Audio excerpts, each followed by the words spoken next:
वक्फ bill के बाद काफी चर्चाएं हो रही हैं। बिहार का चुनाव आने वाला है, इसका बिहार के चुनाव पर क्या असर होगा। कुछ लोग ये भी सोचते हैं कि इससे बीजेपी को नुकसान होगा, क्योंकि बीजेपी ऐसा बिल लेके आई है जो शायद ऐसा लगता है कि मुस्लिम समुदाय के लोगों को के बीच में वो पसंद नहीं किया जाएगा और लोग बड़े नाराज होंगे, खासकर मुस्लिम समुदाय के लोग नाराज होंगे।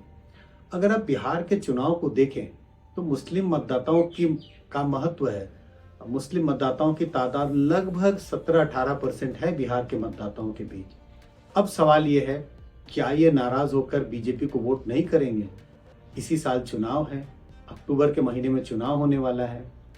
लेकिन अगर आप आंकड़ों के नजरिए से देखें, अब कई चुनाव के आंकड़े लोकनीति के द्वारा इकट्ठा करते रहते हैं और हमने बहुत स्पष्ट रूप से देखा, अगर मुस्लिम मतदाताओं की बात करें तो मुस्लिम मतदाताओं का वोट कभी बीजेपी के पक्ष में जाता ही नहीं।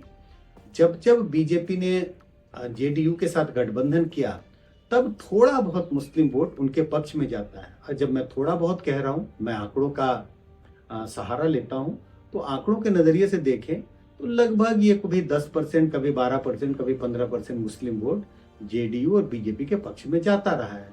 अब सवाल यह है, जिस पार्टी को तकरीबन 10 से 15% वोट ही मुस्लिम का मिलता रहे, तो उस पार्टी के लिए अगर मुस्लिम समुदाय के वोटर नाराज भी हो जाएं तो नुकसान क्या होगा।